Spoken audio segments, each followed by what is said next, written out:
Alright, full-time executive gaming back, and today I'm going to be showing you 3 build hacks, and then of course the extra build hack in the ender chest, which I will show you at the end of the video. So basically, of course, these are listed from the easiest and to build and get to the hardest to build and get. So basically, the first one is basically the disappearing lights. Now let me show you this one. So basically,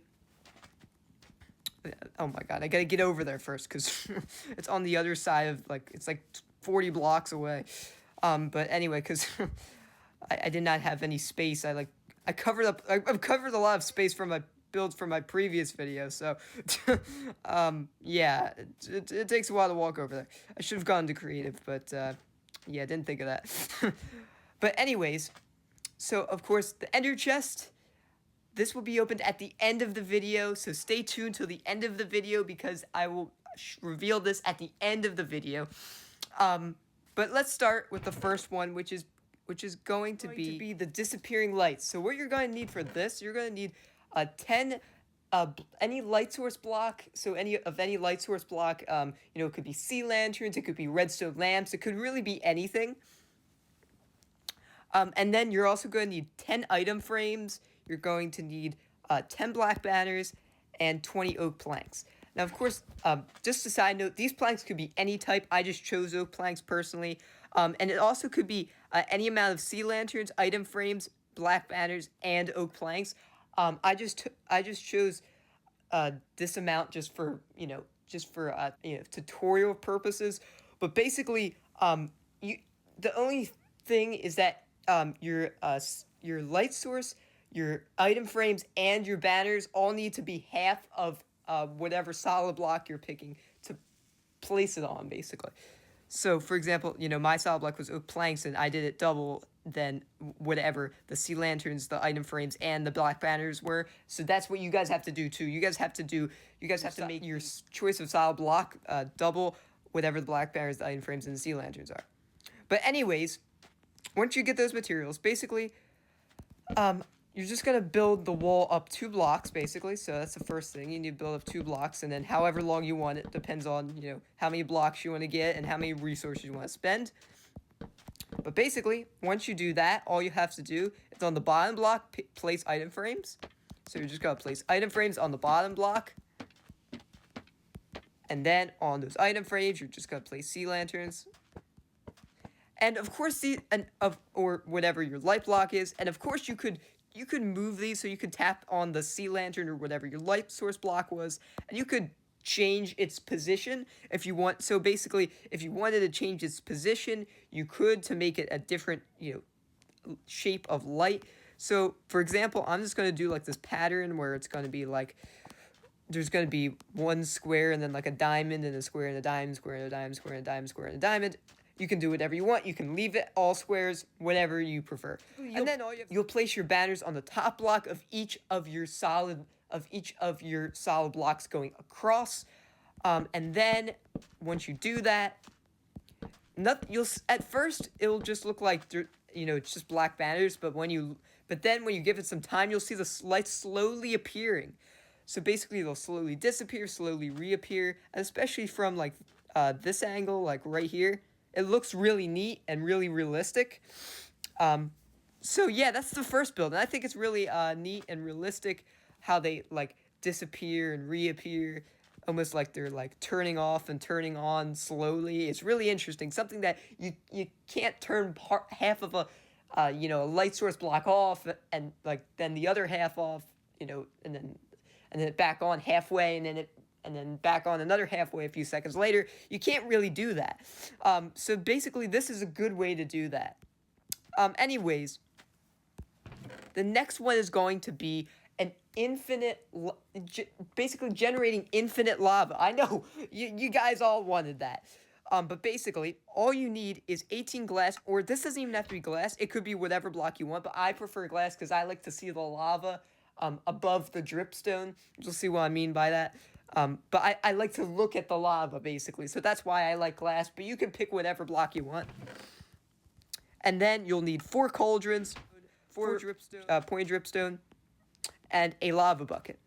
But the thing is, for this one, again, you could use any amount of lava buckets, any amount of cauldrons, dripstone, and your block of choice. But the thing is, preferably, the reason I picked 4 for this demonstration was because lava actually flows 4 blocks in one direction. So basically, it's going to float 4 blocks. I only need to use 1 bucket.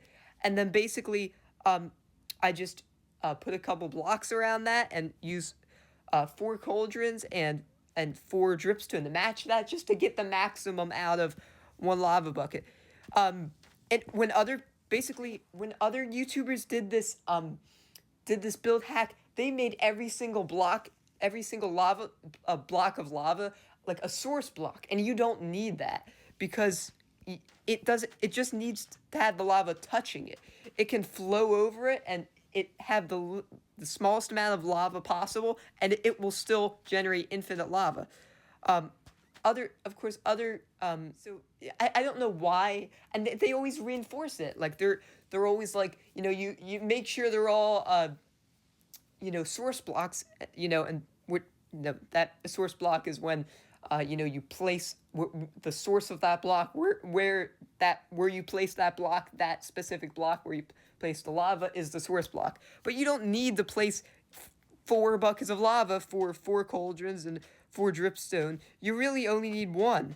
Of course, you could break the glass the other way and put and make it, actually, now that I think about it, you could get 8 cauldrons and 8 dripstone, and then you could use 34 glass, and then you could use only 1 lava bucket. If you broke the glass and used the space on the other side, but I just didn't think of using the space on the other side. I only thought of using the space on one side. But now that I think about it, you could actually make this hack better, because you could actually get 8 cauldrons and 8 places where lava can regenerate instead of just 4 from 1 bucket. And of course, you need 8 dripstone for that and 36 blocks of your choice. But now that I think about it, that could be a better way to do it. But anyways, you're basically just going to put your cauldrons down. You have to go up a little bit, so I'm just going to mine some sand.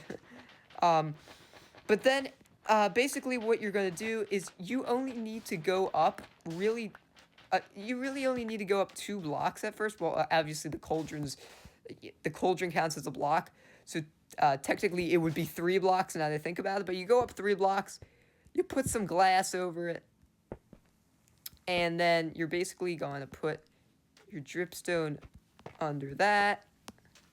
So my bad, 3 blocks, not 2 blocks. If you count, the thing is, I was thinking if you were actually on, basically, if your level was the same level as the cauldron, it's technically 2 blocks.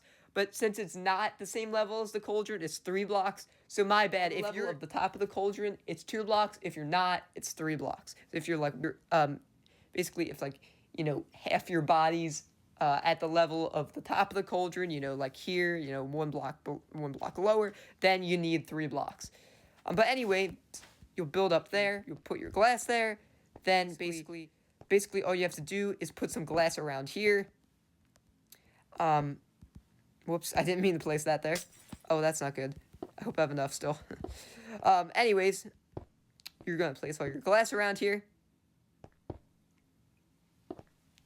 Oh my god, I placed another piece of glass wrong. Oh my gosh. What is going on with me today? I can't even place glass right. Like, that seems like a simple task. I'm gonna, give me a second. I'm gonna get some glass. Alright, I probably didn't need this much glass, but, 18 glass is what you need for, 4 cauldrons. But, yeah, I gave myself an extra 16. Didn't need to do that. I just didn't know how much I used because I completely forgot. Anyways, we're going to put our lava in one of the corners. And then basically it's going to flow over all the blocks. You basically just place your blocks over top of that lava. And why you do that, that's not mandatory because, well, obviously, this world is an upside down. Lava just doesn't flow outside the top.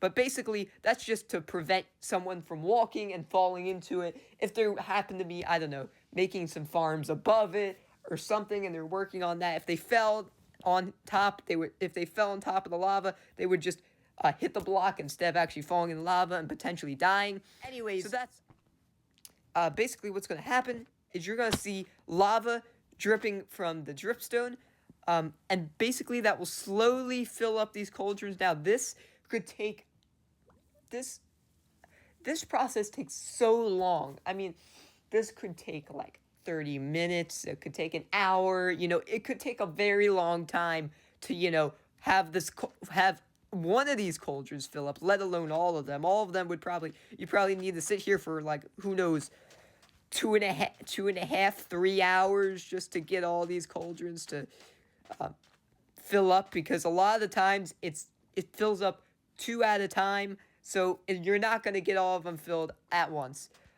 But basically, this is how it looks without the sand, that I used to build up on top of the structure to put the lava on there, because you probably don't want to keep those blocks, because it's very inconvenient.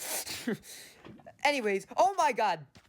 Why did I say an hour? I don't know why, because look, literally, it was like a minute and filled with lava. Alright. I will admit, I was definitely wrong on that.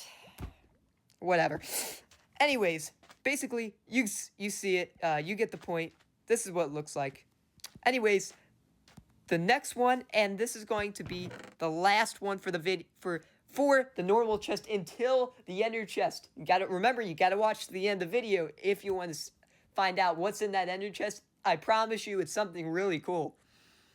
Anyways, we can just get rid of this stuff. I don't need any of this crap anymore. Just throw it away. I don't need it. I don't need it. I don't. Anyways, basically, you're gonna take 12 cobblestone wall, 1 oak plank, and yeah. Okay. I got this in creative. I got the 20 guardian spawn eggs in creative mode, but you get it. You would go to a ocean monument. You would get one of those guardians in a minecart. You would get some rails that go into another portal, and then then you would get some more rails that go all the way to a portal to your house, and then you would lure that, or to your house or wherever you're building this, and then you would because this is going to be, just so you know, this is going to be to protect, like, it's going to be kind of like a turret to protect somewhere you want to be protected. So if you, for example, your house, if you wanted your house to be protected, you would lure it through a portal that goes to your house. You basically push the minecart through a portal that goes to your house, and then basically you would get it out of the minecart, and then what would happen is once you got it out of the minecart, basically what's going to happen is you just basically trap it inside the structure I'm going to show you how to make, and yeah, I'm not going through all that, so I'm going to show you the easy way, where I went to creative and got some guardian spawn eggs. But anyways, what you're going to do is build up 3, like this, 3 walls, and then basically it's going to be from the middle block, for example, like if this was the middle block, it's going to be 1 block going from each direction from the middle block, so it's going to be like here, and of course I showed you there, and then build up to the 3 that the original one was, and then basically it's going to be as simple as, oh, I've trapped myself. Okay, that's very inconvenient. Oh boy, what have I done? What have I done? You guys have to like and subscribe for this. I mean, this is just painful. Look at all the pain I'm enduring for you guys. Oh my god, I trapped myself in my own build. You gotta like and subscribe at this point. Come on. What you doing? Anyways. Yeah. Basically, what you're going to do now is you're basically going to put a oak plank. Basically, you're going to put this at the top one of fence there. Then you're going to put a guardian in there. Now, I'm survival, so this might be a problem because it's going to try and shoot me. Please don't try and shoot me. Anyways, basically, you put a bunch of these in. Oh, I missed. Oh, that's a problem. But anyways, you're going to... Oh, now they're trying to kill me. I'm going to creative mode for... Oh, jeez. I can't because I'm trying to show you actually placing these 16. But anyway, you would click the fence, one of the fences. Oh, gosh. And then, Do not do this. Do not let your guardians escape. Basically, get it in there. Trap it in there. However you do it. You gotta push it over, push the minecart into wherever you need to go. And then you basically just get them all in there. And, you know, yeah, this is bad. This is bad. This is, oh. Well, you guys get the point. You know, you understand. You know, you know what I'm talking about.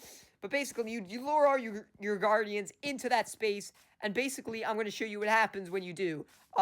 Also, yeah, the Elder Guardians that escaped is a bit of a problem. So let me take care of them off camera. Alright, guys, I'm back, and basically, what will happen is the Elder Guardians basically will be trapped down there and pretend I'm trying to get... Okay, I'm going to try to get past these Elder Guardians, and I'm trying to get all the way to the cauldrons of the lava farm that I showed you previously. So if I'm trying to get over there, what will happen is basically they're going to shoot this beam whenever. Of course, if you get behind the wall, they can't shoot you, but it's a very small part of this build. Basically, if you move anywhere, basically they're going to you know, line up their eye on you, which actually produces this beam, and once one shoots you, they're basically, you know, all their eyes are aligned to you, so they all start shooting at you, and it becomes some really massive damage that you don't want to endure. So yeah, but of course it is I'm gonna give you this big disclaimer that it is a pretty slow beam, so you kind of could run past it. But in theory, if you gave them some kind of slowness or something, you know, or trapped them in a room or something like that, I don't know, I'm just giving you know, some suggestions to make this even more, potent, you know, and have a higher chance of working, but basically, yeah, that's kind of how it works.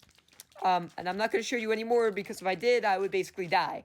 But anyways, also, I don't know if you've seen this, but this is basically a very, my own personal variation of the one with the turret, with the Ender Crystal, and all the Elder Guardians high up in this tower. They're invisible, and basically it looks like the Ender Crystal is shooting you. But I think that's personally bad, and I modified it to be lower, so basically that they were closer to you, and they could, basically reach you farther, because they're closer to you, because they're on the ground instead of high up, and they would do more damage quicker. And also, if you shot the End Crystal, you could just kill them all, or have a high chance of killing them all. So, and then you could just get past by one arrow.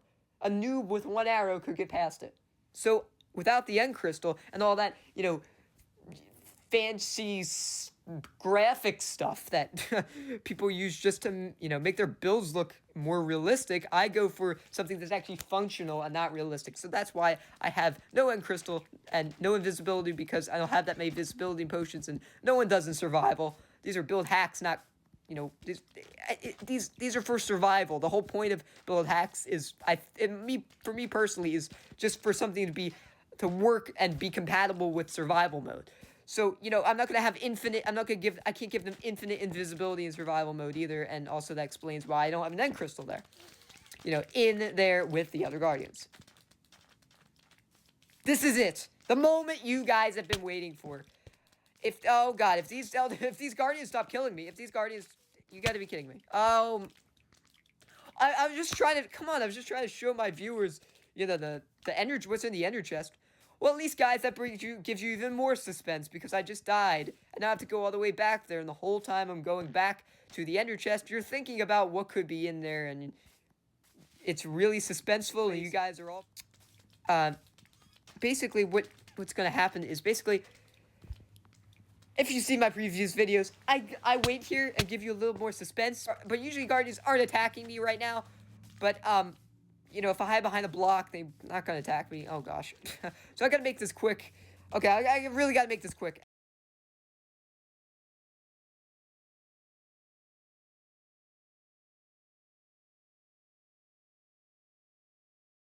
Anyways. Oh, God. I gotta get out of here. I'm gonna die. Okay, let's get out of here. Anyways, I'm gonna build this in a place that is hopefully far enough away from these Guardians that they won't start trying to kill me. Okay, that's far enough. Alright. And we're close to our other builds. That's good. All right. Anyways, this is going to be in a thunderstorm. You basically can have infinite lightning, and you don't even have to touch anything. It's automatic, fully automatic, and it only takes, basically, it only takes 5 items if you don't count the one item that there's 2 of. But basically, what you do is, basically, you're going to place this observer. Basically, the thing is, the reason you would want this is maybe if you want to turn, I don't know, if, because there's a bunch of things that you can strike with lightning to turn something else. If there's a bunch of, maybe you want brown mushroom cow farm instead of, just having to strike them with a lightning with a channeling trident manually, because maybe you want a bunch of them. Maybe you want one for each of your friends, and there's, I don't know, you have, 20 friends, and you need a bunch of them or something. I don't know, but whatever the case is, it's pretty simple. Of course, you have to wait for a thunderstorm.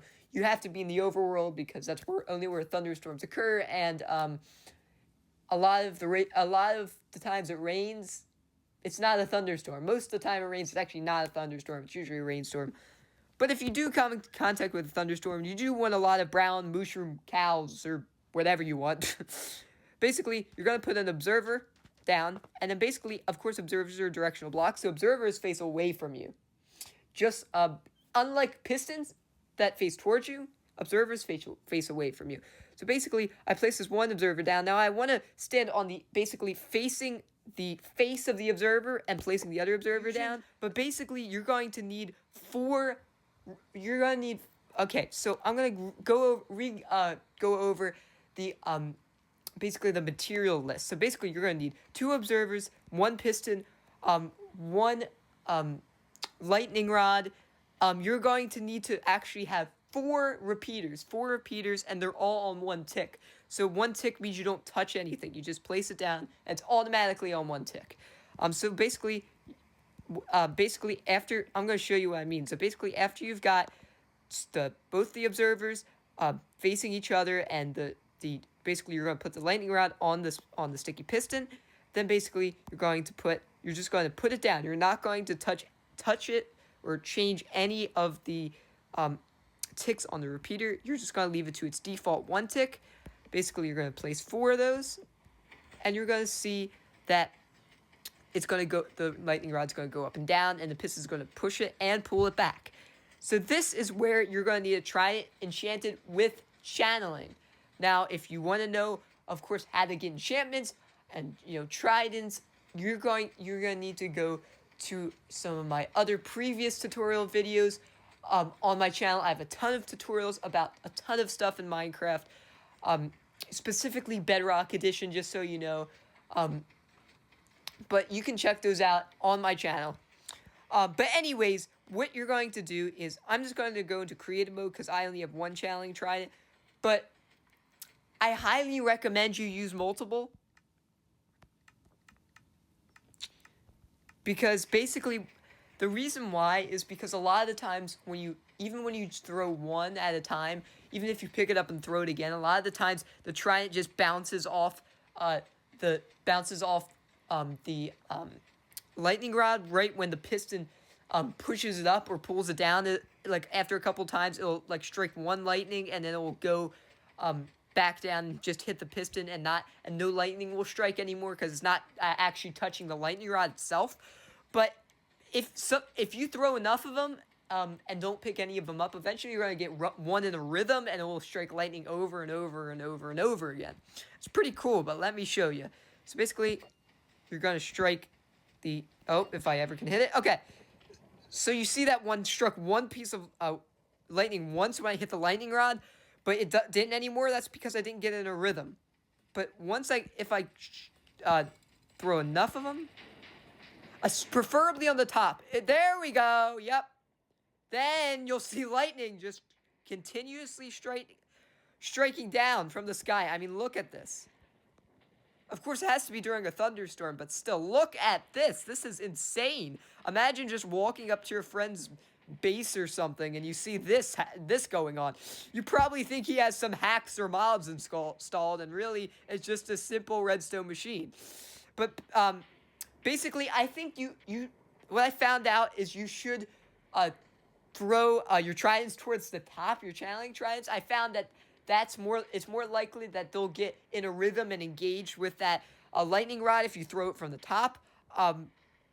But you can try some different angles and see which one works. But once you get it in a rhythm, yeah, it basically won't stop. Now, if you break the redstone... All right, I'm back in survival, and I got another repeater. But let me show you what happens if you put the repeater back. Oh.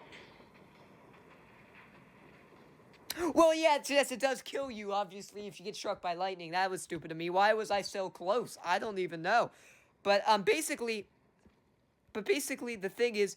if you got one in a rhythm, even if you break the redstone and place it back, and you break the redstone to basically if the thunderstorm's over and when another thunderstorm happens, you place it back, it will still be in that rhythm. Okay, well, it's still going. Anyways, guys, that's gonna be it for this video. Please like, subscribe, and share this channel with your friends. And until next time, goodbye.